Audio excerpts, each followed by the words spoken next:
We are probably a little curious about what you have planned for maybe the next big thing. We've been talking about it. We've been talking about whether it's Palantir, whether it's our girl Mavis, whether it's Bitcoin.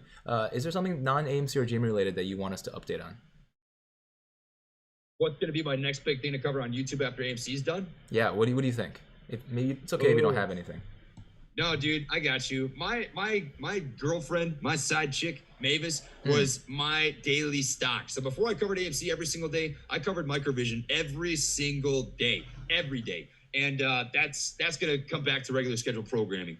But what I really want to do once AMC and GameStop have squoze, the squeeze has been squoze, the lemons are empty of all their juice, the oranges have been scalped clean. I'm gonna move on to the next big thing. Now, what's that gonna be? I think it's gonna be whatever grabs the attention of the entire world, right? So I keep thinking, I come back to this back and forth, back and forth. We had this conversation, I think with Max, and we were talking, and I was like, "What's going to be that next big thing that pins everything on its head?" And I think about this, and I think Max made the point: is banks and currency. So the bank situation and the some of the issues that come up, like I think about like how long it takes to transfer money into bank accounts. Like from my bank account to a brokerage, right? You have to let your cash settle over, depending on the brokerage, 3 to 5 days. That is a pain in the butt. So how can you fix something like that? What can you invest in that would fix that issue? And I think we're already kind of going with this a little bit. I think it's cryptocurrency, which is, God, I feel like such a weeb for saying it because I was anti-crypto for a long time, but it's warming up to me. It's warming up to me. I think crypto could be one of those things that really puts the world on a swivel, and it opens a lot of eyes.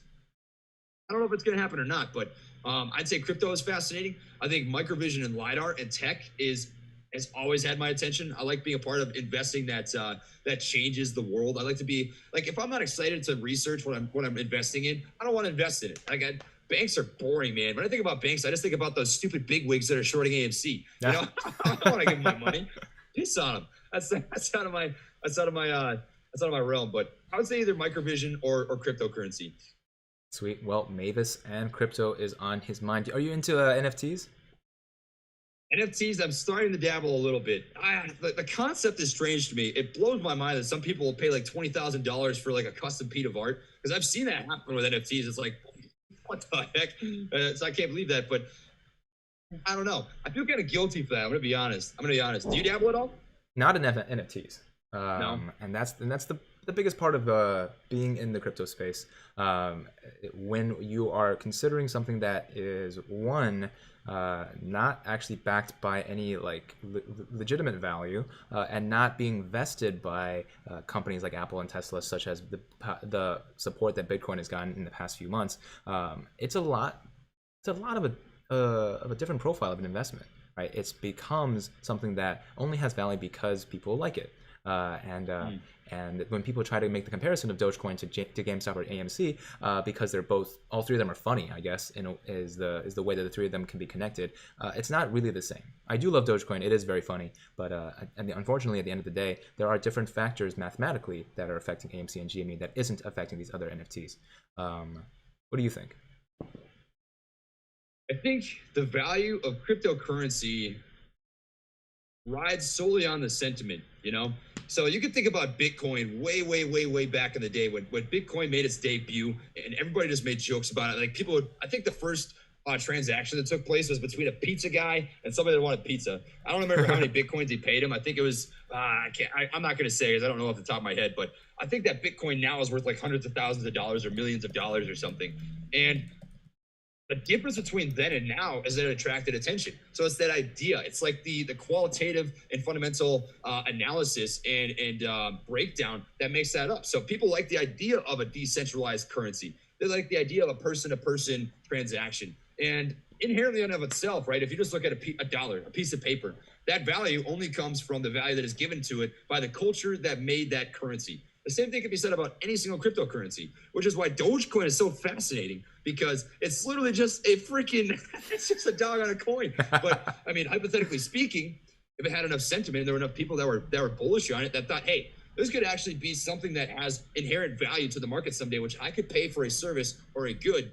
It could hypothetically be a new currency. Now, I don't think that's going to happen. I don't think that would, I mean, maybe, but what interests me about cryptocurrency is I think you could have different cryptocurrencies, if that ends up being one of the currencies that's accepted around the country or the world down the road 10, 20, 30 years or whatever, different currencies allowed. And it could be like this worldwide centralized currency, since it is a person-to-person decentralized currency, which is really sick. And you could like make money off your money without having to put money into a bank, have access to your funds all the time. Like there's so many enticing things about crypto that absolutely blow my mind. And that's the way that I see the world going. It's interesting. I don't know which one would end up being the best. I don't think that it's necessarily, the fact that you would see one better than the other, but which is growing faster than the other. Because if you want to use it as a currency to purchase a good or a service, you want to keep, your Bitcoin or your Ethereum or your Doge or whatever you're getting into, the one that's going to make you the most money while you're not using it, right? So I think that's going to be the big thing, is which one's going to make me the most money while I'm sitting here with my cash in my savings account or my Bit wallet or whatever you call it.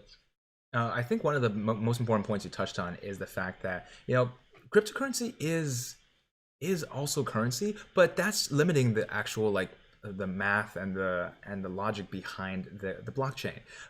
This is something to be really considerate about. Imagine the little tiny computer laptops that people were trying to make when they were making a phone, like a smartphone, right? They were like, yeah, the keyboard is just gonna be a lot smaller, and you just have to type with your tiny fingers, right? Nobody liked that. That didn't make any sense. It was because we were trying to map a thing that we already understand, like a personal computer, to a smaller thing, which is like a phone with a keyboard. That didn't work. So that's one of the things that we have to consider, is that we are trying to jam a square brick and try to make it make sense in a round hole. Yes, it can be used as currency, right? But the very nature of crypto is the future, is the very foundation of something brand new. And you can just go back and imagine yourself in the 1900s thinking about the 1920s, or the 1950s and thinking about the 1980s, right? Just go back 30 years and think about how people were treating the next big thing, right?